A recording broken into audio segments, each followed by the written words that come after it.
এই জগতে মানে এই কলিযুগে যারা সত্যি কথা বলবে তারা সবার কাছে মার খাবে, তাই তো? আর মিথ্যেটা যদি গুছিয়ে বলতে পারো তুমি সবার কাছে ভালো মানুষ, তোমার থেকে ভালো মানুষ পৃথিবীতে আর কেউ নেই। অমৃত নাম শুনেছো? অমৃত মানে কি? শ্রী কথা না, ওটা তো কৃষ্ণ রসামৃত মানে কৃষ্ণ কথা। আমি বলছি শুধু অমৃত মানে কি? অমৃত খেলে কি হয়? আহা, অমর হয়ে যাবে। অমৃত, অমৃত যার কোনো মৃত্যু নেই। তাহলে অমৃত খেলে কি হয়? অমর হওয়া যায়, তাই তো বাবা? হরিনামকে বলছে কৃষ্ণ রসামৃত। তাহলে অমৃত পান করলে যদি অমর হওয়া যায় আর কৃষ্ণ নাম যদি রসামৃত হয়, তাহলে যারা হরিনাম করে তারা অমর কি? তাই তো বাবা, কথা অনুযায়ী তাই তো দাঁড়ালো কি? যারা হরিনাম করে অমর তো অমর। আমরা কোনোদিন মরবো না তো? মরবো? আচ্ছা, এখানে যারা নাম শুনতে মায়েদের ভালো লাগে সবাই নাম গান তো করো তালি দিয়ে, বাহ। তাহলে আপনারা নাম করেন, নাম শুনতে ভালোবাসেন, আপনারা অমর তো? মরবেন না তো? হ্যাঁ বলে, ঘাড় এদিক ওদিক নড়ছে, বলে হ্যাঁ হ্যাঁ। আমা, তাহলে এই জগতে তো আমরা কেউ অমর নই। শুধু আমরা নয়, এই জাগতিক জগতে যারা আমরা জন্ম নিয়েছি প্রত্যেকে, আমরা প্রত্যেকেই কিন্তু একদিন না একদিন মৃত্যুবরণ আমাদেরকে করতে হবে, সবাই মরবো। তাহলে কৃষ্ণ নাম যদি রসামৃত হয় তাহলে যারা হরিনাম করে তারা তো অমর হয়ে যাবে। কিন্তু বলছে ওগো, অমর কোথায় হবে? অমর তো অবশ্যই হবে। অমৃত পান করলে যেমন অমর হয়ে যায়, তেমন কৃষ্ণ নাম রূপ রসামৃত পান করলেও অমর হওয়া যায়। জানা লাগবে কোথায় অমর হবে, সব জায়গায় নয়। বলছে মরতে, এটা হচ্ছে মর্তধাম। মরতে মানুষ আসে মরতে, মরতে জীব আসে মরতে। যারা যারা এই পৃথিবীতে জন্ম নেবে সবাইকেই মরতে হবে। এই যে আমরা মানব দেহ নিয়ে এসেছি, মারা যাব কি? তাই তো বাবা? শুধু মানব দেহ নিয়ে নয়, এই মানব দেহ লাভ করার আগে শাস্ত্রে বলছে 84 লক্ষ জনি করিয়া ভ্রমণ, পেয়েছো সাধের মানব জনম।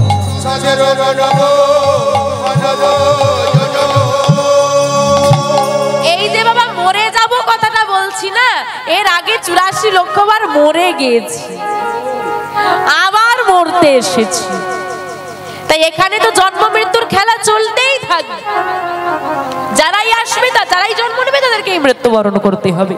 তাহলে হরিনাম রূপ রসামৃত পান করলে কি হবে? বলছে ওগো, হরিনাম রসামৃত পান করলে এই মর্তধামে তোমার জন্ম মৃত্যুর খেলায় তোমাকে আর খেলতে হবে না। তুমি যদি হরিনাম রূপ রসামৃত পান করতে পারো, ওই গোলক ধামে, বৈকুণ্ঠ ধামে শ্রী গৌর গোবিন্দ চরণের দাস হয়ে অমর হয়ে যাবে। নিতাই গৌর হরি হরি হরি। এই পৃথিবীতে আর তোমাকে আসতে হবে না, তুমি গোবিন্দের চরণের সেবা দাসী হয়ে যাবে। সেই নাম আস্বাদনে আমরা এসেছি। আবার অনেকে বলে ওগো হরিনাম করে কি হবে? সত্য যুগে ধ্যান, ত্রেতায় যাগযজ্ঞ, দাপুরে পূজা পরিচর্যা, কলি যুগে হরিনামৈব কেবলম।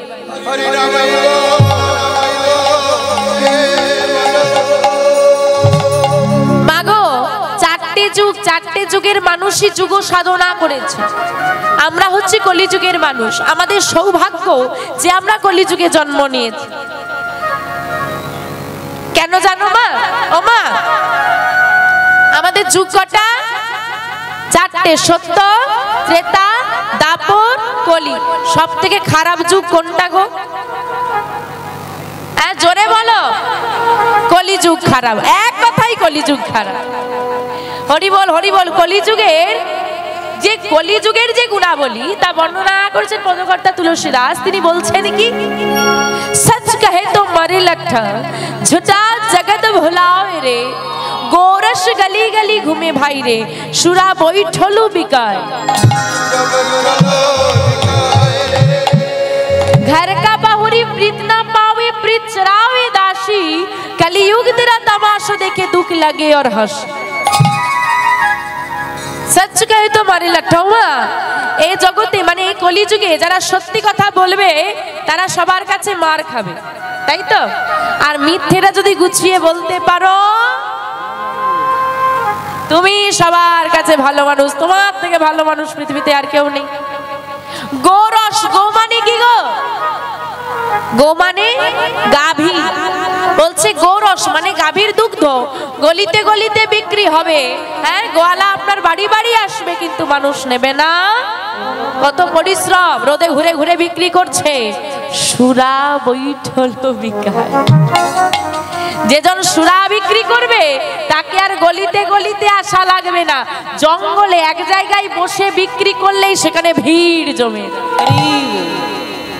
তাই তো এটা আজকের কথা নয় বহু যুগ আগে মহাজন লিখে চলে গেছে সেদিন তো এইসব হতো না সেদিন হতো বাবা আজকে যে হারে মদের দোকান বেড়েছে আজ থেকে 20 বছর আগে এত ছিল কি দাদু তোমাদের সময় এত মদের দোকান ছিল ছিল না তাহলে বাবা ভেবে দেখো আজ হচ্ছে এটা মহাজন বহু বছর আগে ওই বর্ণনা করে চলে গেছে যে এরকম একটা দিন আসতে চলেছে আর বলছে কি ঘর কা বাহুরি প্রীত না পাবে প্রীত চড়াবে দাসী যাকে অগ্নি সাক্ষী করে বিয়ে করে আনলাম ঘরে সে এখন যত্ন পায় না ভালোবাসা পায় না ভালোবাসা পাচ্ছে দাসী না তা এই যে কলিযুগের গুণ দেখে মহাজন তাই তো তাহলে এই সব দিক বিচার করে এক কথাই বলতে পারি কলিযুগ খারাপ তাই তো তা বাবা কলিযুগ খারাপ একজন চোর দাঁড়িয়ে আছে চোর আর একজন সাধু দাঁড়িয়ে আছে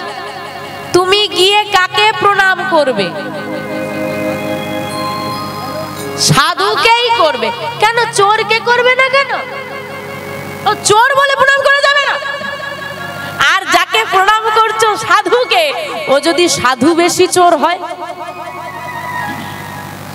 তাহলে তো আরো গন্ডগোল দেখো বাবা আমি খারাপ পরিষ্কার কথা হ্যাঁ আমি খারাপ পরিষ্কার কিন্তু বাবা যে ভেতরে খারাপ করে বাইরে সাধু সাজে তার মতো মানুষ পৃথিবীতে কিন্তু সাধারণ অর্থে আমরা সাধুকে প্রণাম করব কেন না আমরা ভালো জিনিসটাকে সম্মান করি শ্রদ্ধা করি খারাপটাকে করি না তাই তো তা আমরা কিন্তু সবাই একটা কথা বলেছি কলিযুগ খারাপ সব যুগের থেকে কলিযুগ খারাপ কিন্তু মহাজন বলছে প্রণামহা কলিযুগ সর্বযুগ সার অদ্ভুত একটা বিষয় আমাদের কাছে কলিযুগ খারাপ আমরা কলিযুগকে কেউ প্রণাম করব না কিন্তু মহাজন তিনি বলছেন প্রণামহা কলিযুগ না আমি প্রণাম করব না সত্যকে আমি প্রণাম করব না ত্রেতাকে আমি প্রণাম করব না দাপরকে আমি প্রণাম করব কলিযুগকে কেন না কলিযুগ হচ্ছে সর্বযুগ সার কলিযুগ হচ্ছে সব যুগের সার যুগ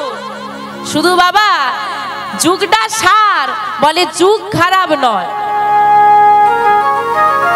দুনিয়াটা নয় রে বেঈমান তারপরে মানুষ হয় বেঈমান তাহলে মা প্রণাম করলো কলিযুগে কলিযুগটা হচ্ছে সার হ্যাঁ যুগটা খারাপ নয় গো যুগটা সার কিন্তু আমরা হয়ে গেছি অসার অসার জি কেন যুগকে সার বলছি বলে ভেবে দেখো এবার আসুন আমি বলে এসেছি প্রত্যেকটা যুগের যুগ সাধনা ছিল সত্য যুগে ধ্যান ত্রেতায় যাগযজ্ঞ তারপরে পূজা পরিচর্যা কলিযুগে হরিনাম এইবার আমরা জানবো কলিযুগে সার কেন বলছে এবার ওই কথাগুলোর বিশ্লেষণ হবে না সত্য যুগের সাধনা ছিল ধ্যান সত্য যুগে ধ্যান তাই তো ধ্যান করতে পারবে মা আমার ধ্যান করতে পারবে হ্যাঁ কি না জোরে বলো পারবে না মানুষ চেষ্টা অন্তত করে এরা একেবারে না বলে দিচ্ছে বলে না হবে না না চেষ্টা বেষ্টা হবে না ধ্যান হবে না চোখ বন্ধ করে বসলে গোবিন্দের প্রতিচ্ছবি আসবে না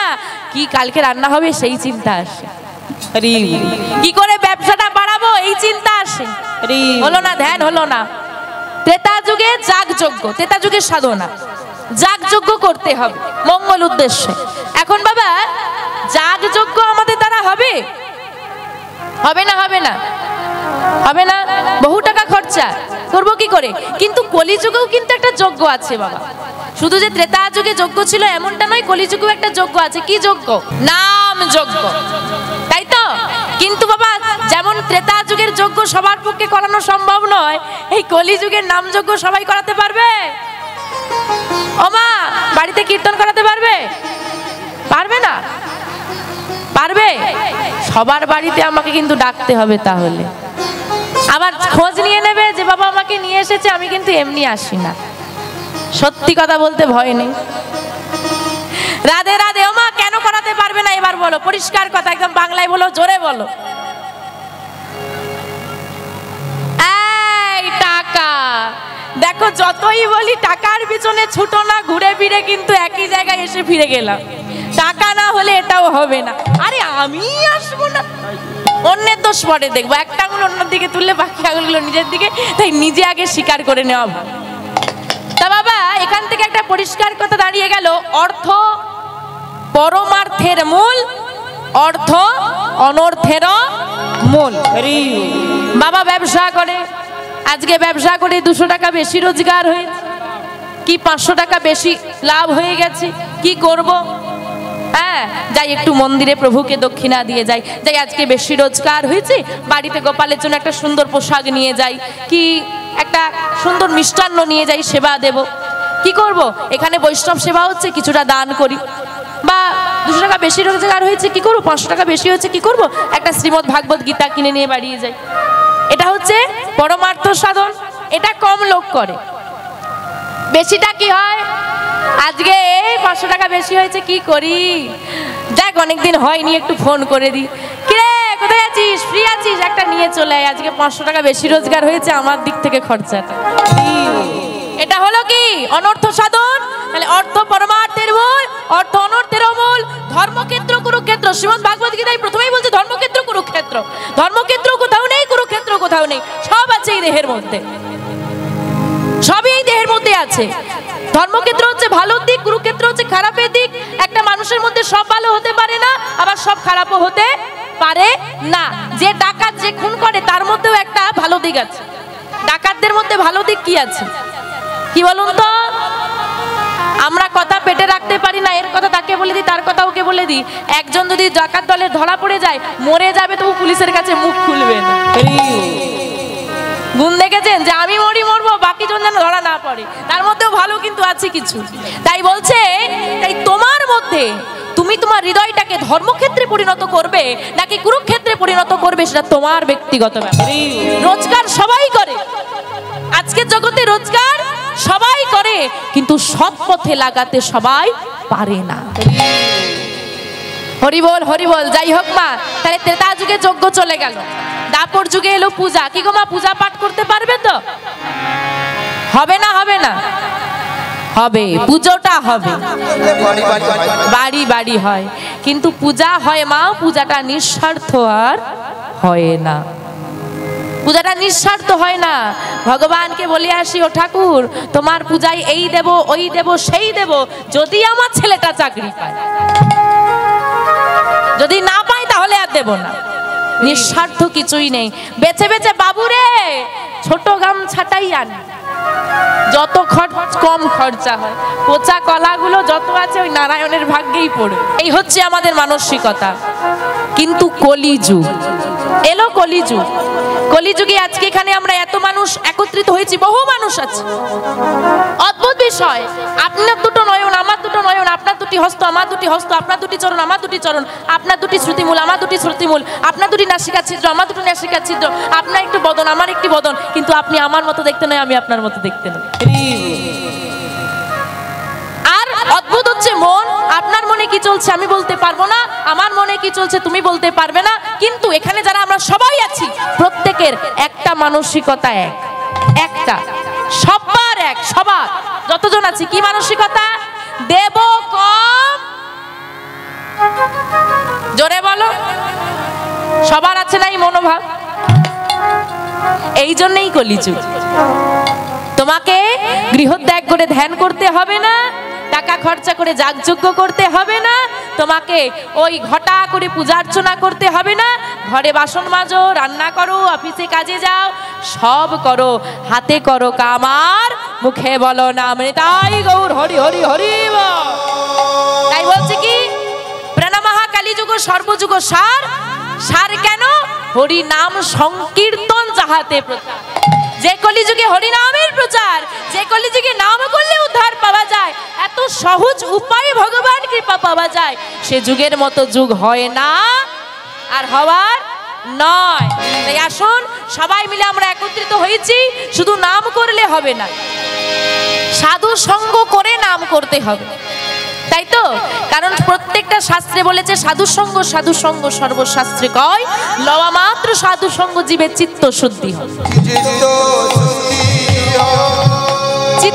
চিত্ত মানে কি? মন। বলছে সারাদিন হরি হরি, রাতের বেলায় চুরি করি ওটি করলে হবে না। মনের ভেতরে নোংরা জমিয়ে রেখে মুখে হরি হরি বললে কোনোদিনই উদ্ধার পাওয়া যায় না। তাই আগে সাধু সঙ্গ করে নাও, তাতে তোমার চিত্ত শুদ্ধি হয়ে যাবে। এইবার যদি তুমি কৃষ্ণ বলতে পারো, গোবিন্দ কৃপা হয়ে যাবে। আজকে দুটি মহাযোগ কি কি? এক, আমরা সাধু সঙ্গ করেছি, প্রত্যেকে এক আসনে বসেছি, সাধু সঙ্গ হচ্ছে, সাধুদের সংস্পর্শ হচ্ছে এবং সবাই মিলে নাম গাওয়ারও সুযোগ আমরা পেয়েছি। তা সবাই মিলে গাইব। সাধু সঙ্গ তো হয়েই গেল, চলুন সবাই মিলে একটু গেয়ে নি নাম সংকীর্তন। কি গো মা, গাইবে তো? গাইতে পারবে তো? যেভাবে সব চাপাচুপি দিয়ে বসেছো, মনে হয় না আর আওয়াজ উঠবে বলে। উঠবে? উঠবে তো? আচ্ছা হাত উঠুক দেখি, তারপরে আওয়াজ উঠবে কিনা ভাবছি। বাহ, সুন্দর, সবার হাত উঠেছে। আর যারা দাঁড়িয়ে আছো হাত নেই, কি সর্বনাশ। আচ্ছা যাদের হাত আছে তোলো, যাদের নেই ভগবান দেয়নি তাদেরকে তোলার দরকার নেই। এবার দেখি কার কার হাত আছে। ওই দেখো যারা দাঁড়িয়ে আছে ভগবান তাদেরকে হাতই দেয়নি। হরি বল হরি বল। এইবার করতালি দেবো, একসঙ্গে গাইব। হরে কৃষ্ণ কৃষ্ণ কৃষ্ণ হরে হরে, হরে রাম রাম রাম হরে হরে।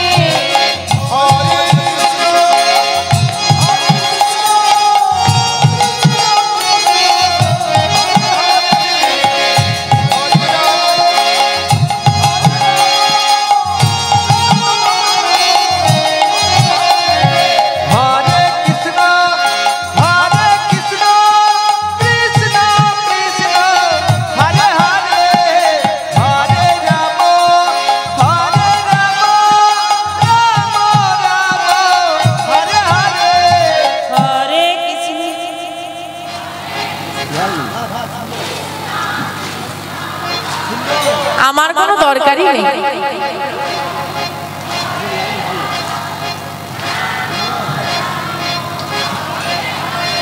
একটা কথা মনে পড়লো কি জানো, চারিদিকে জল মাঝখানে স্থল, মানে বুঝতে পারছো? এত লোক বসে আছে, ধারে ধারে কারোর আওয়াজ নেই, মাঝখানটায় শুধু মায়েদের আওয়াজ। ধারের মানুষগুলো কি একেবারেই নিশ্চুপ নাকি? ও মা, একটা সত্যি কথা বলবে? বলবে তো? এইখানে তোমাদের ওই কি বলে, খৈনি, খৈনি। আচ্ছা হ্যাঁ, খৈনি খাওয়ার প্রচলন আছে। জোরে বলো হ্যাঁ কি না। স্বাস্থ্যের পক্ষে ভালো না খারাপ? হ্যাঁ দাঁড়াও, তোমাকে জিজ্ঞেস করেছি, শুধু ফোড়ন কাটে। বলো ভালো না খারাপ? খারাপ। বাবারা বলেন ভালো না খারাপ? এই দেখেছো, যে যার ভোটার সে তাকেই ভালো বলবে। বাবারা বলছে একদম ভালো। আচ্ছা ভালো, আমিও বলছি ভালো। এখন তোমরা যদি না কেনো, যে বিক্রি করছে তার সংসার তো চলবে না। না চলো ভালো, ভালো তো ভালো। নিজের ক্ষতি করলে পাগলেও নিজের ভালো বলে বোঝে, কলির জি বোঝে। যেটা খাচ্ছে প্যাকেটে ছবি দেওয়া আছে, কি হতে পারে ও খায়, খেয়ে বাঁচে। যাই হোক, করছো ঠিক আছে, মায়েদের সঙ্গে আমি সহমত, শরীরের পক্ষে খারাপ। বাবারা নিজেদের ক্ষতি করতে করতালি দেবে, নিজের ক্ষতি করতে করতালি দেবে, কিন্তু গোবিন্দের নামে হাত দুটো। এই হচ্ছে মানুষের মানসিকতা। কেন কলির জীবকে এরকম বলেছে যে অজ্ঞাত জীব? তাহলে বাবা নিজের ক্ষতি করতে হাত দুটো বার করো, অসুবিধে নেই, জোরে জোরে দাও, কিন্তু নিজের উপকারেও একটু লাগাও। যে তোমাকে ওইটা বানানোর জন্য, করতালি দেওয়ার জন্য কর দুটো দিয়েছে না, তো যার জন্য হাত দুটো যদি না পেতে তুমি খেতে পারতে না। হ্যাঁ, যেটা মজা করে খাচ্ছ ওটা খেতে পেতে না। তা যে তোমাকে হাত দিয়েছে, অন্তত তার নামে একটু করতালি দাও। আমরাও ভক্ত হয়েছি, জানো তো? হয়েছি তো ভক্ত। ওমা আমরা ভক্ত হয়েছি, লোক দেখানো ভক্ত। ওসব দেখলেই, লোক দেখলেই ভক্ত, না হলে হরি বল। মা তোমাদের মতো ভক্ত হতে পারিনি। রাধে রাধে। যাই হোক মা, আমরাও ভক্ত হয়েছি। আজ আরেকটি ভক্তির কথা আস্বাদন করব। যারা বৃন্দাবনে গেছে, এই যে আপনাদের এলাকা, দেখবেন কোন কৃষ্ণ মন্দির আছে আপনাদের এখানে? চৈতন্য মন্দির আছে। বাহ, সুন্দর। এই যে কথাটা বাবা বললেন চৈতন্য মন্দির, আপনার এই চৈতন্য মন্দিরের নামে কিন্তু পৃথিবীর কোথাও না কোথাও আরেকটা মন্দির পাওয়া যাবে, পাওয়া যাবে। রাধা মাধব মন্দির বিভিন্ন জায়গায় আছে, আছে। হ্যাঁ, মদন মোহন মন্দির বিভিন্ন জায়গায় আছে, স্কন মন্দির এখনো বিভিন্ন জায়গায় হচ্ছে, তাই তো। কিন্তু বৃন্দাবনে একটা মন্দির আছে বাবা, যার নাম অনুসারে এখনো পৃথিবীর কোথাও মন্দির হয়নি। কি মন্দির? বাঁকে বিহারীর মন্দির।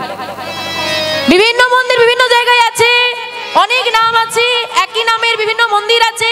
এবং বিগ্রহ, বিগ্রহ মানে যিনি ওই মন্দিরে পূজিত হন, ওই বিগ্রহের সাদৃশ্য মানে দেখতে একই রকম অনেক বিগ্রহ পাবেন, তাই তো। এই যে বিগ্রহটা, রাধা মাধবের বিগ্রহটা এইরকম ওই মন্দিরে আছে না, একদম প্রায় একই রকম লাগছে। হ্যাঁ, হতেই পারে, কিন্তু বাঁকে বিহারীর সঙ্গে কোনো বিগ্রহের সাদৃশ্য নেই, কোনো বিগ্রহের সাদৃশ্য নেই। অদ্ভুত একটা বিষয়। বাঁকে বিহারীর নামে একমাত্র পৃথিবীর ওই বৃন্দাবনী মন্দির আছে, আর কোথাও নেই, আর কোথাও হবেও না। কেন? কেই বাঁকে বিহারী? এই বিষয়বস্তু আস্বাদন করবো এক ভক্তির কথার মধ্যে দিয়ে। আচ্ছা মা, বাঁকে বিহারী এই কথাটা না কার নাম? গোবিন্দের নাম, তাই তো। বাঁকে কথার অর্থ কি? বাঁকা। বাহ, তাহলে ভগবান বাঁকা না সোজা গো? সোজা। বাঁকা, বাঁকা, তাহলে তো গন্ডগোল নেই। এখন ভগবানই যদি বাঁকা হয়, তার ভক্তরা কিরকম হবে? বাঁকাই হবে, তাই না? এখন আমরা বাঁকা, তাহলে ঠিকই আছে। রাজাই যেখানে বাঁকা, আর প্রজাদেরকে হিসেব করে কি হবে? গন্ডগোলটা অন্য জায়গায়। ভগবানের দেহ বাঁকা, আর আমাদের কি বাঁকা? মোহন বাঁকা। যার দেহ বাঁকা তাকে নিয়ে তবু চলা যায়, একটু টাকা খরচা করলে সার্জারি করে সোজা করা যেতেও পারে। কিন্তু বাবা, যার মন বাঁকা, মনের সার্জারি এখনো বেরোয়। আর যে মন বাঁকাকে নিয়ে ঘর করে, তোমার মতো কুচুটে আর কিপটে লোক পৃথিবীতে আর একটা নেই। কি পুরা কপাল করে যে তোমাকে বিয়ে করেছিলাম, ভগবান ভগবান, সেই বোঝে কি জ্বালা। তাই বলছে, ও মা, আগে মনটা ঠিক করো, মনটা আগে শুদ্ধ করা লাগবে। কেন জানো? আজকে তোমাকে দেখতে সুন্দর, হ্যাঁ, খুব সুন্দর দেখতে, সবাই তোমার কাছে আসবে, দিদি দিদি বলে খুব গল্প করবে। তাকিয়ে দেখো যে ঠাম্মাটার আজকে মাথার চুলগুলো পেকে গেছে, শরীরের টান টান চামড়াগুলো কুচকে গেছে, লাঠিতে ভর করে দাঁড়িয়েছে, চোখে চশমা লেগেছে। ওই ঠাম্মাও যেদিন সত্য বিবাহিত হয়ে আমার বাবার সংসারে এসেছিল, দাদুর সংসারে এসেছিল, বলেছিল মেয়েটাকে দেখেছি যেন পুরো লক্ষ্মী প্রতিমা। আজকে কেউ বলে ঠাকুমা তোমাকে দেখতে সুন্দর? কেউ বলে না, কেউ আর ঘুরেও তাকায় না। যে দাদু আজকে বসে আছে, মাথার চুলগুলো উঠে গেছে প্রায়, হ্যাঁ, যেটুকু আছে সেগুলো সাদা হয়ে গেছে, শরীরে আর সেরকম উজ্জ্বলতা নেই, লাঠিতে ভর করে দাঁড়িয়েছে। ওই দাদু এক সময় সুঠাম পুরুষ ছিল, কিন্তু আজকে সবাই দেখলো, দেখেছিস ছেলেটাকে কি সুন্দর দেখতে। আজকে কিন্তু আর কেউ বলে না। কেন? যারা তোমাকে রূপ দেখে ভালোবাসে, যারা তোমার রূপটাকে সম্মান করে, রূপ চলে গেলে, বৃদ্ধ হয়ে গেলে তারা সবাই ভুলে যাবে। কিন্তু মাগো, যদি তোমার মনটা ভালো হয়, তুমি যদি সৎ মানুষ হও, তুমি বৃদ্ধ তো দূর, তুমি মারা গেলেও মানুষ বলবে, আরে একটা মানুষ ছিল, সে যদি আজ এখানে আসতো তাহলে বড় ভালো লাগতো। নিতাই গৌর হরি হরি হরি। তাই চেষ্টা করো, শরীরটা সুন্দর নয়, মনটা সুন্দর করো। কারণ তোমাকে যতই সুন্দর দেখতে হও না কেন, তোমাকে খুব সুন্দর দেখতে বৃদ্ধ হওনি, অল্প বয়স, কিন্তু মারা গেলে যতই সুন্দর দেহ কেউ বাঁধিয়ে রাখবে না, ওই লাঠির বাড়ি দিয়ে মেরে মেরে তোমার দেহটাকে পুড়িয়ে ছাই করে দেবে। মনটাকে যদি সুন্দর করতে পারি, হ্যাঁ আপনি বলবেন আজকে জগতে অসৎ ব্যক্তি উপরে উঠে যাচ্ছে আর সৎ ব্যক্তির বড় কি হয়, কষ্ট হয়, তাই তো বাবা? বর্তমান কলিযুগে যারা অসৎ তারা বেশ ভালোই আছে, দিব্যি আছে, চুরি করছে, কিছুই হচ্ছে না, কিন্তু যারা সৎ হয় তাদেরই একটু কষ্ট হয়। আপনি বলেন তাহলে সৎ হয়ে লাভটা কি, ভালো হয়ে লাভটা কি, ভক্ত হয়ে লাভ কি? ভক্ত হলেই তো কষ্ট পেতে হয়। যারা অভক্ত আছে তারা দেখো দিব্যি বেঁচে আছে, কিছুই হচ্ছে না। যারা ভক্ত এই জ্বালা ওই জ্বালা এই সমস্যা। কারণ এই জগতে যারা একটু নরম ব্যক্তি প্রকৃতির হয় না, আশেপাশের মানুষগুলো তাকে যেন ছেপে ধরে। একটা কথা মনে রাখবে বাবা, সেই গাছকেই বেশি পাথর খেতে হয় যে গাছটা মিষ্টি ফল প্রদান করে। একটা টক আমের গাছ, একটা মিষ্টি আমের গাছ, বাচ্চারা গিয়ে কোনটাতে ঢিলি ফিকবে গো? কারণ সে মিষ্টি ফল প্রদান। যে সৎ হয় তাকে তো একটু কষ্ট সহ্য করতে হবে। মনে রাখবে তুমি সৎ, তুমি কষ্ট পাচ্ছ, কাউকে বলার দরকার নেই, তাকে জানাও। কেউ না জানুক, তুমি তো জানো আমি সৎ, তুমি এর বিচার করে দিও, সে কিন্তু বিচার দেবে।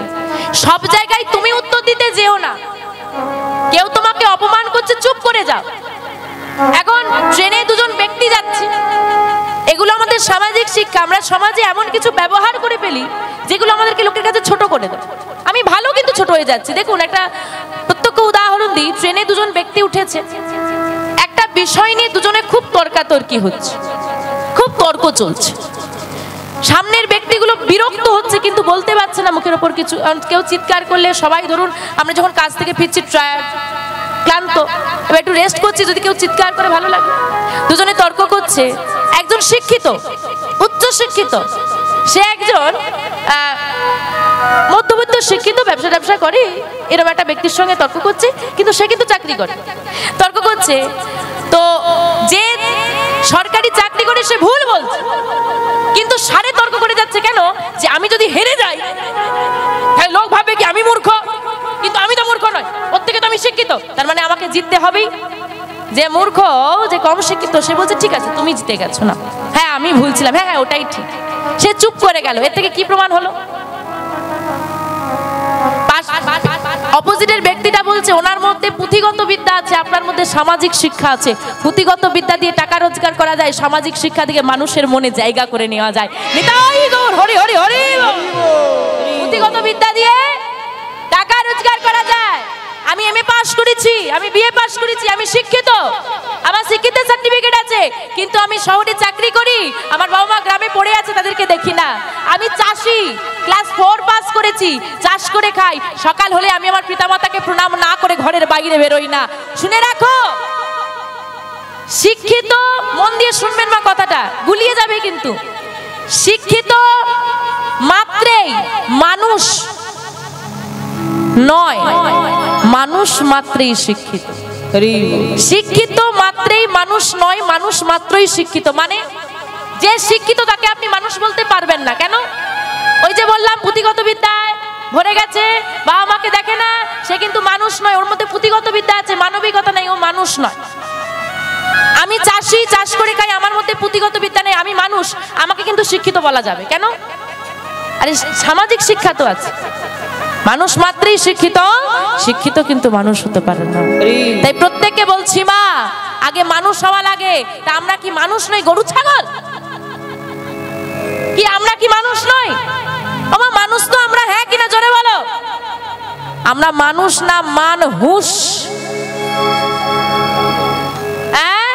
মানুষ না মানহুস। মানহুস। আমার মধ্যে মানবিকতা আছে, আমার মধ্যে মানবিকতা আছে। এই হুঁশ যার মধ্যে আছে সেই হলো মানুষ। কিন্তু আমার মধ্যে মানবিকতা আছে, এই হুঁশটা কি আমার আছে? যদি আমার মধ্যে মানবিকতা আছে, এই হুঁশটা আমার থাকতো, একজন অ্যাক্সিডেন্ট হয়ে পড়ে আছে, আমি তার ছবি তুলতে পারতাম না।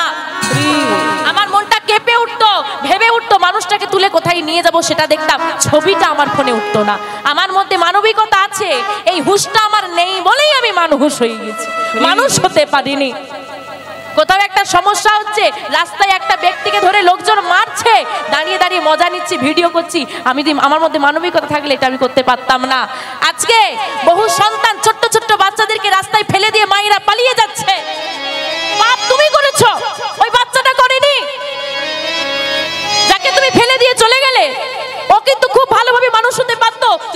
মানুষ হতে, তুমি তো অমানুষ, তুমি তো জানোয়ার, তাই তো তুমি ফেলে দিয়ে পালিয়ে গেলে। আমার মধ্যে মানবিকতা থাকলে আমি বাচ্চাটাকে ফেলে দিয়ে পালিয়ে যেতে পারতাম না।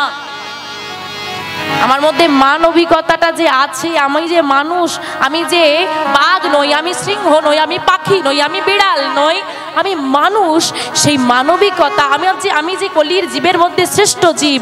মানুষ কেন? মানুষের মানবিকতা আছে, মানুষের বিবেক বুদ্ধি বিবেচনা করার শক্তি আছে, সেটাই আমরা ভুলে গেছি, তাই আমাদের এমন দশা। তাই ভগবানের দেহটা বাঁকা বলে আমরা তাকে বাঁকে বলি। বাকি রয়ে গেল কি? বিহারী লাল। বিহারী লাল ভগবানের নাম নয়, একজন ভক্তের নাম, যার বয়স 5 বছর। আজকে আমরা আস্বাদন করব ওই 5 বছরের ছেলেটার নাম কি করে ভগবানের নাম হয়ে গেল। আমার কলিযুগে অন্ধকার আছে, কলিযুগে অন্ধকার আছে কোথায়? এত আলো তাহলে কি করলো? অন্ধকারটা আছে হৃদয়ে, অজ্ঞানতার অন্ধকার। অজ্ঞানতার অন্ধকারে নিমজ্জিত হয়ে আমরা ভুলে গেছি কে আমি, কে আমি, কি আমার পরিচয়, কে আমার আপন, কে আমার পর, কোথা থেকে আমি এসেছি, কোথায় আমি যাব, জানি কেউ জানি না। সব ভুলে গিয়েছি এই অন্ধকারে ডুবে গিয়ে, মায়ার আবদ্ধে, মায়া বাঁধনে আবদ্ধ হয়ে গেছি, পরকে আপন করেছি, প্রকৃত যে আপন সেই হয়ে গেছে এখনো পর। বলে না, যখন তোমার কেউ ছিল না, ছিলাম শুধু আমি, এখন তোমার সব হয়েছে পর হয়েছি। যখন কেউ ছিল না আমাদের, ভগবানকে ডাকছি, হে দয়াময় মানব জন্ম দাও, মানব জন্ম দাও। মানব জন্ম নিয়ে কি করবি? তোমার সেবা করব, তোমার নাম করব, তোমার গুণ কীর্তন করব।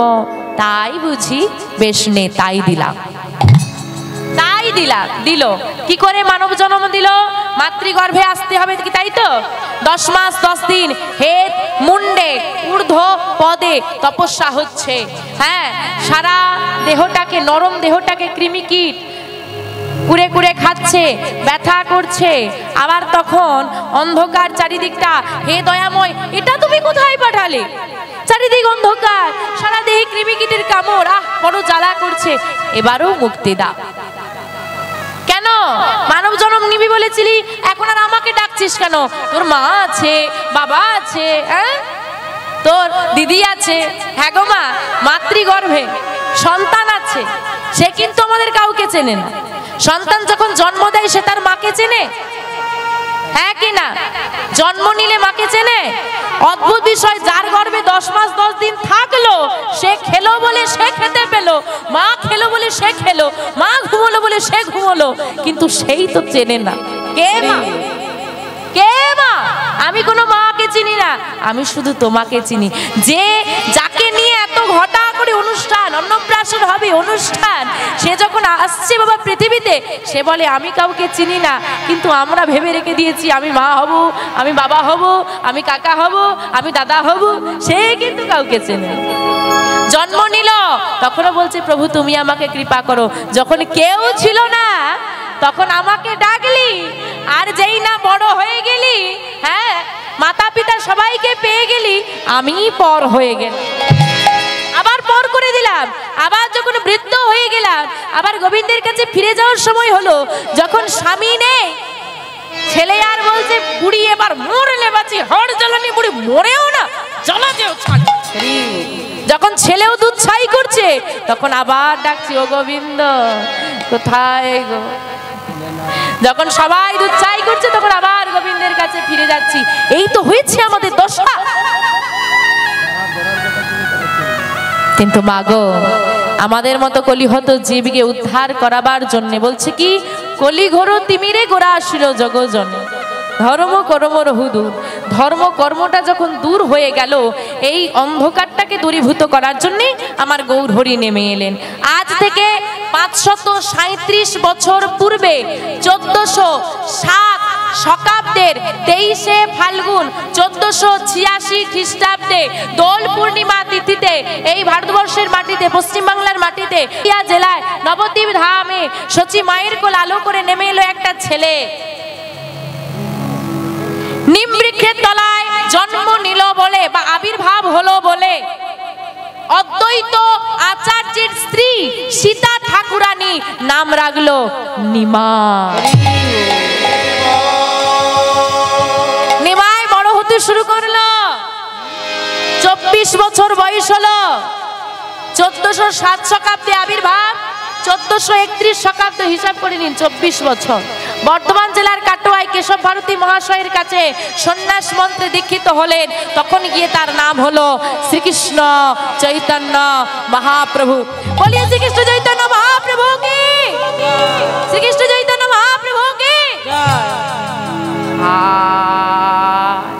মহাপ্রভু আসবে কি ঘুরে ঘুমিয়ে পড়বে? যা ডাকার আওয়াজ, একটু জোরে হবে। শ্রীকৃষ্ণ চৈতন্য মহাপ্রভু কি, শ্রীকৃষ্ণ চৈতন্য মহাপ্রভু কি, শ্রীকৃষ্ণ চৈতন্য মহাপ্রভু কি। ওই দুই ভাই নেমে এলো গৌর আর নিতাই। এইবার কলির জীবের দাঁড়ে দাঁড়ে যাচ্ছে, দাঁড়ে দাঁড়ে গিয়ে হাতে ধরে পায়ে ধরে বলছে, হে কলির জীব একবার নাম বলো। কৃষ্ণ নাম বললেই উদ্ধার। অযাচিত ভাবে যে ওমা যে নিচ্ছে তাকেও দিচ্ছে, যে না নিচ্ছে তার হাতে ধরে পায়ে ধরে দিচ্ছে। অযাচিত ভাবে নামের প্রচার করলো বলে আজকে এমন সুন্দর মহতি হরিবাসরী বসে এই নাম আপনারা শুনতে পাচ্ছেন। আর আমি এত বড় বড় কথা বলছি। আমার গৌর নিতাই কৃপা না করতো তাহলে এই সুন্দর নববৃন্দাবনটা এখানে আজকে হতো না। সবই আমার গৌর নিতাইয়ের কৃপা। তাই যারা যারা আমার গৌর নিতাইকে ভালোবাসেন সবাই মিলে আমার গৌর নিতাই নামে একটু উলুধ্বনি করেন দেখি। বাহ, এবার সবাই একটু হাত দুটো তুলবো। আমার গৌর এলো রে, আমার গৌর হরি কোথায় এসেছে গো? আচ্ছা, কারা কারা মায়াপুর নবদ্বীপ ধাম গেছে একটু বড় বড় হাত তোলো দেখতে। নদিয়ায় গেছো? সোনার নদিয়া হয় যদি ক কেজি সোনা এনেছো? তাহলে সোনার নদিয়া হলো কি করে? সোনার নদিয়া ক কেজি সোনা পেয়েছো শুনি? সোনা দিয়ে বানানো বললেই হয়ে গেল। গৌর হরির গায়ের বর্ণ, বর্ণ মানে কি? রং। গায়ের রংটা ছিল কাঁচা সোনার মতো, এই জন্যে বলতো সোনার গৌর। সোনা দিয়ে বানানো হয়। আর সোনার গৌর এসেছে বলে বলা হয় সোনার নদিয়া। কিন্তু কোন নদিয়া বুঝতে পারছো না? আরে কোন নদিয়া? এই নদিয়া। আমরা কেন নদিয়া নবদ্বীপে যাব? এতজন ভক্ত আছি, যদি এখন নদিয়ায় যেতে চাই, হ্যাঁ গৌর হরির কাছে এখন 4টে লরি লাগবে। কিন্তু যদি গৌর হরিকে ডেকে নিতে পারি, ভক্ত যেখানে ভগবান সেখানে। যদি মাটি ভালো না হয় ফসল কোনোদিন ভালো হতে পারে না। মাটিতেই যদি বিষ থাকে তাহলে আর ফসল কি ভালো হবে গো? ফসল ভালো হবে না। তদ্রূপ মাটি আমার গর্ভে ধারিনী মাটি যদি ভালো না হয় সন্তানরা ভালো হবে না। তাই মাটিটাকে আগে ভালো হতে হবে, গর্ভে ধারিনী মাকে আগে ভালো হতে হবে। তাহলে বিহারীর মা মায়াবতী, পিতা দ্বিজ ঘোষ। মায়াবতী মা ছোটবেলায় পিতা মাতা হারা। ও মা, মায়ের জীবনী দেখুন। মা ছোটবেলা থেকে পিতা মাতা হারা। হ্যাঁ গো, এ জগতে যার বাবা নেই, মা পরের বাড়ি কাজ করেও বাবার জায়গাটা পূরণ করতে পারে। কিন্তু পৃথিবীতে এমন কোনো পুরুষ আজ পর্যন্ত জন্ম নেই যে আমার গর্ভে ধারিনী মায়ের জায়গাটা পূরণ করতে পারবে। মায়ের মতো স্নেহ মায়া মমতা দিয়ে ঘিরে রাখতে সন্তানকে কেউ পারে না। হতে পারে বাবা লাখ টাকার মালিক, আর মায়াবতীর তো কেউই নেই। কিন্তু মা একদম ছোটবেলায় দেখিয়ে দিয়ে গেছে তোর একটা বন্ধু আছে। কে আছে? বন্ধু আছে। কেমন বন্ধু? বলে এ জগতে বাবা মাও একদিন ছেড়ে চলে যায়, কিন্তু তোর একটা বন্ধুর সঙ্গে আমি তোর পরিচয় করিয়ে দেব, যে বন্ধু তোকে কোনোদিন ছেড়ে যাবে না। কে মা? ওই দেখ, ওই যে ঘরে রাধা মাধব আছে, ছেড়ে যায় না। মা চলে গেল, বাবা চলে গেল, ছোট্ট মায়াবতী মন থেকে বিশ্বাস করে নিল ওই হচ্ছে আমার বন্ধু। মনের সব কথা তাকে বলে, তার সেবা দেয়, দেখতে দেখতে মায়াবতী একটু বড় হয়েছে, তার বিয়ে দিয়ে দিল। নেই তো কেউ দেখার, আশেপাশের মানুষ বলল বিয়ে দিয়ে দাও মেয়েটার। আগেকার ঠাম্মাদের খুব ছোটবেলায় বিয়ে হতো, তাই মায়াবতীরও বিয়ে হলো। যার সঙ্গে বিবাহ হলো দ্বিজ ঘোষ, সে বড় ভক্ত। বাড়িতে যা আসে, যা উপার্জন হয়, কম হয় কিন্তু হয়, গোবিন্দের সেবা দিয়ে নিজেরা সেবা করে ভালোই কেটে যায়। আস্তে আস্তে সংসার বহুদিন হলো, দেখতে দেখতে গোবিন্দ কৃপায় মায়াবতী গর্ভবতী হলো। ওমা, দুজনের সংসার তিনজন হবে। আনন্দের কথা না দুঃখের কথা? আনন্দের কথা, খুব আনন্দ। হ্যাঁ, সন্তান আসবে। কিন্তু মা ভগবান এবার বলে বসলো কি, ও মায়াবতী, ছোটবেলা থেকে তো অনেক আমাকে ডাকলে, অনেক ভালোবাসলে, অনেক তো ডাকলে, অনেক তো ভালোবাসলে, কিন্তু তোমার ভালোবাসা খাঁটি কিনা পরীক্ষা দিতে পারবে? কারণ ভগবান তো বলেই রেখেছে, যে করে আমার আশ আমি করি তার সর্বনাশ, তথাপিও যদি সে না ছাড়ি আমার পাশ, আমি হই তার দাসের অনুদাস।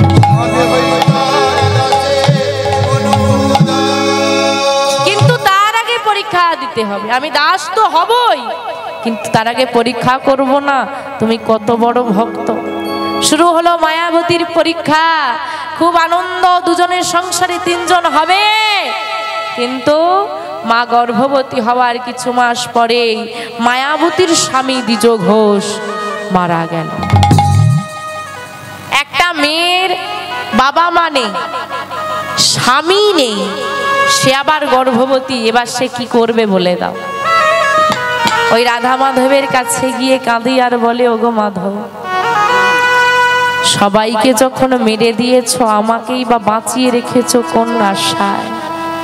আমাকে কেন নিয়ে নিলে না? বড় অভাগিনী আমি।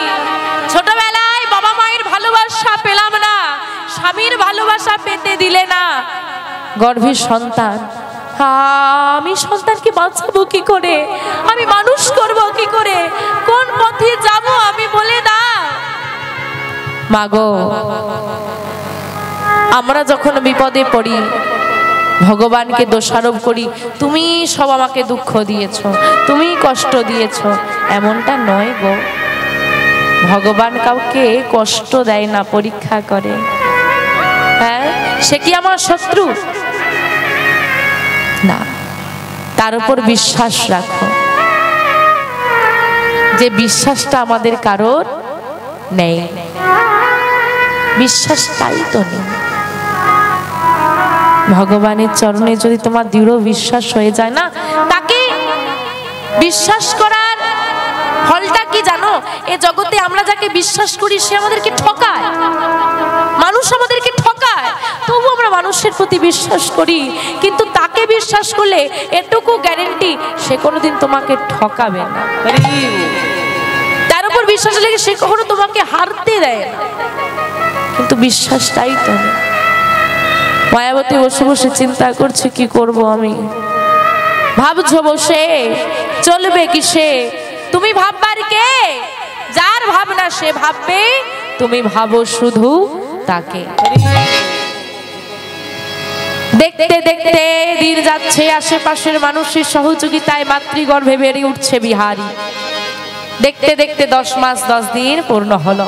মায়াবতীর ছেলে হয়েছে, সবাই আনন্দিত। বাহ, ছেলেটাকে বেশ সুন্দর দেখতে হয়েছে। এইবার ওই সদ্যজাত সন্তান, যে রাধা মাধবকে ছোটবেলা থেকে মায়াবতী সেবা দিত ঘরে, সেই মাধবের চরণতলায় ওই সন্তানটাকে সইয়ে দিল। দিয়ে বলছে, হে মাধব, এ জগতে তো আমার বলতে কিছু নেই, সবই তোমার। রাখে হরি তো মারে কে? আর মারে হরি তো রাখে কে? সবই তো তোমার ইচ্ছায় হয়। পিতা মাতাকে কেড়ে নিয়েছো, স্বামীকে কেড়ে নিয়েছো, যারা আমার এ জগতে আপন তাদেরকেই আমার থেকে কেড়ে নিয়েছো। এই ছেলেটাও তো আমার আপন, তাকেও যদি কেড়ে নাও, হ্যাঁ, যখন মায়ায় পড়ে যাব, ভালোবেসে ফেলবো, তখনই তো কাঁদিয়ে দিয়ে চলে যাবে। তার চেয়ে আমি তোমাকে দিয়ে দিলাম। লক্ষণীয় বিষয়, ও মা, তোমার ছেলেকে যদি আমাকে দিয়ে দাও, পরে বলো দাও, ফেরত দাও, আমি দেব? তাহলে মায়াবতী কত বড় ভুল করলো দেখো। মাধবকে দিয়ে বলছে তোমার জিনিস, তুমি তো পাঠিয়েছো, এতে আমার বলে তো কিছু নেই, সবই তো তোমার, তুমি তো মালিক, তাই তোমাকেই দিয়ে দিলাম। এবার দেখা লাগবে এই যে দিয়ে দিল এর ফলটা কি হয়। প্রত্যেকটা কর্মের একটা ফল হয়। তুমি যদি ভুল করো তোমাকেই কিন্তু শাস্তি পেতেই হবে। কারণ হিসেবে আমরা কাঁচা, আমরা মানুষ চিনতে ভুল করি, আমরা সঠিক বিচার করতে ভুল করি, সে ভুল করে না। একটা অফিসের মালিক অযথা একটা তার কর্মচারীর ওপর খুব চোটপাট নিচ্ছে। সে ভুল করেনি, তবু তার উপর চোটপাট নিচ্ছে, যা নয় তাই করে বলেছে এই কাজ থেকে বের করে দেবো, তুমি এই করো না সেই করো না। তো তখন থেকেই লোকটার মাথা কিন্তু বিগড়ে গেছে। কিছুই করলাম না, এত ঝাড় দিয়ে চলে গেল। আচ্ছা বাবা, আপনি অফিসে গিয়ে বসের কাছে খুব বকা খেয়েছেন, বাড়িতে এসে আপনার রাগটা কার উপর দিয়ে যাবে? বাবার রাগ কার উপর দিয়ে যায়? মায়ের ওপর দিয়ে। এইবার মা বাড়িতে কোনো দোষ করেনি, ঘরে এসে রাগটা তার উপর দিয়ে চলে গেল। চাপ বাবা, কিছুই করলাম না, লোকটার স্বভাব দেখেছো শুধু ঝগড়া করে। তো মায়ের মাথাটাও খারাপ হয়ে গেল। এখন ও মা, তোমার রাগটা কার উপর দিয়ে যাবে? ছেলের উপরে। তাই গেল, ছেলে একটু দুষ্টুমি করেছে, নে মা। এখন বাচ্চা তো আর মাকে মারতে পারবে না, বাচ্চাটা কি করেছে, সেও তো রেগে গেছে। ওর বাড়ির একটা পোষা কুকুর ছিল, তাকে খুব মেরেছে। যা, কার কাছে ঘুরে বেড়াচ্ছে, যা। কুকুরটাকে মেরেছে, কুকুরটা ভয় পালিয়ে গেছে।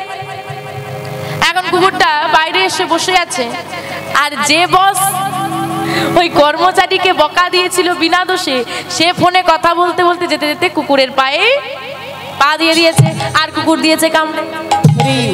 তাহলে বা দোষটা কে করেছিল? যে ঘুরে ফিরে শাস্তিও তার কাছে ফিরে গেল। তুমি যদি আমার সঙ্গে অন্যায় করো, আমি তোমার প্রতিবাদ করলাম না, ভেবো না সে চুপ থাকবে। তুমি চুপ থাকতে পারো, সে কখনো চুপ থাকে না, সে ঠিক তার বিচার করে দেবে। তোমার সঙ্গে কেউ বেঈমানি করলে তুমি তার সঙ্গে বেঈমানি করবে? তাহলে ওই বিষাক্ত মানুষ আর সরল মানুষের মধ্যে পার্থক্য কি রইবে? তুমি চুপ থাকো, আরো একটা ওর থেকে বড় বিষাক্ত কেউ এসে ওকে ঠকিয়ে দিয়ে চলে। সময়ের অপেক্ষা করো, সব কথার জবাব তুমি দিও না। তুমি জবাব দিলে মানুষটা একদিন মনে রাখবে, এক সপ্তাহ মনে রাখবে, এক মাস মনে রাখবে, এক বছর মনে রাখবে। ভগবান যদি জবাব দেয়, সারা জীবন তাকে মনে রাখতে হবে। তাই কিছু জায়গায় চুপ থেকে যেও। হরি বল, হরি বল। ও মা, এই যে দিয়ে দিল সন্তানটাকে, কিন্তু ভগবানের চরণে সন্তানকে প্রদান করলে কি ভগবান এসে খাইয়ে দেবে না পরিয়ে দেবে? দেহ তোমাকে দিয়েছি, কর্ম তোমাকেই করতে হবে। হ্যাঁ, জ্যোতিষী হাত দেখে বলেছে এই যে 25 বছরের মধ্যে তোমার চাকরি হবেই হবে। তো এই জ্যোতিষী তো বলে দিয়েছে 25 বছরের মধ্যে চাকরি হবে। যাই হাত পা ঘুরিয়ে ঘরে বসে থাকি, চাকরি হাঁটতে হাঁটতে ঘরে আসি, কোনোদিন হবে না। পরিশ্রম আর ভাগ্যের মিলিত ফল সাফল্য। তাই কিছু তো তোমাকে করতে হবে, কর্ম তোমাকে করতে হবে। দেহ যেহেতু দিয়েছে, ভগবান সুযোগ দেবে, কাজ করে দেবে না।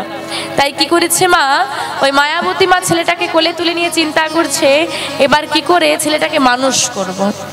বেরিয়ে পড়লো বাড়ি বাড়ি ঘুরতে, একটা কাজ পাওয়া যাবে। ও দিদি, তোমার ঘরে একটা কাজ দেবে? মা, এটাই হচ্ছে মা, নিজের সুখ চিন্তা না করে সন্তানের সুখ চিন্তা করে।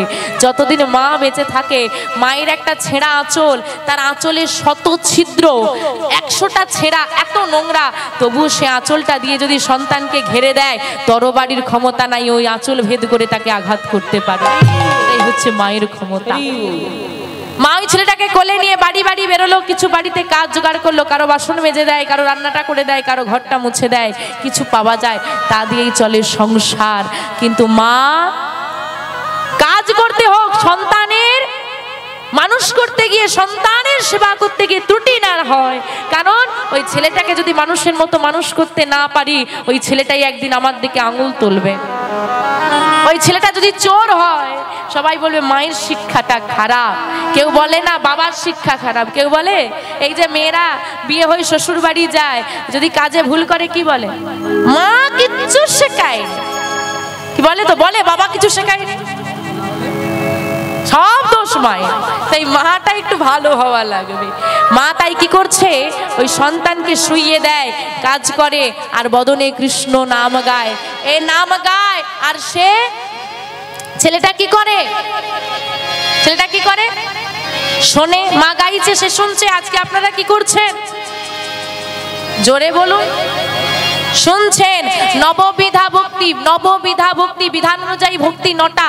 শ্রবণং কীর্তনং বিষ্ণু শরণং পদসেবং অর্চনং বন্দনং দাস্য সখ্য আত্মনিবেদনম।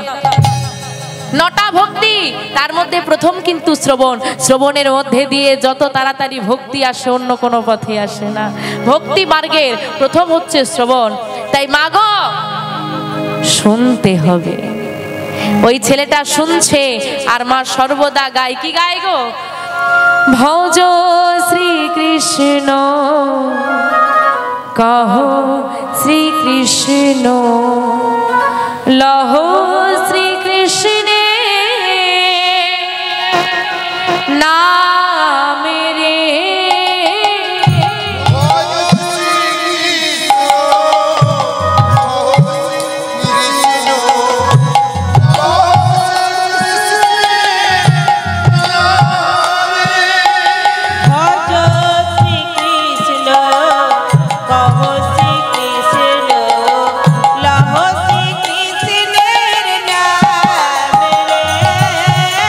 ভজ শ্রীকৃষ্ণ কহ শ্রীকৃষ্ণ। আমার কৃষ্ণকে ডাকলে আর একজনকে ডাকতে হয়, তার নাম কি, রাধাকে। কিন্তু বাবা কলিযুগে এমন একটা সুযোগ সুবিধা, একজনকে ডাকলে দুজনকে যুগলে পাওয়া যায়, সে কে, বহিরঙ্গে রায় অন্তরঙ্গে শ্যাম, দুই মিলিয়ে এক হলো গৌর গুণধাম। যদি আমরা আমাদের গৌরাঙ্গ মহাপ্রভুকে ডাকতে পারি, রাধা কৃষ্ণ যুগলে পাবো। তাই আমরা সবাই মিলে কি গাইব, সবাই গাইব, ভজ গৌরাঙ্গ কহ গৌরাঙ্গ লহ গৌরাঙ্গের নাম রে।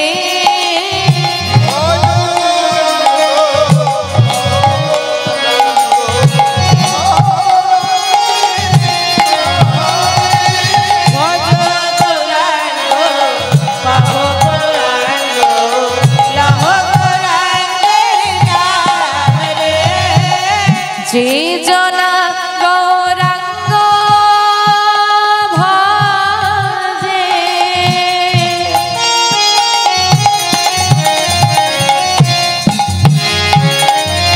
সে হয় আমার প্রাণ রে।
দয়া সেই জন আমারও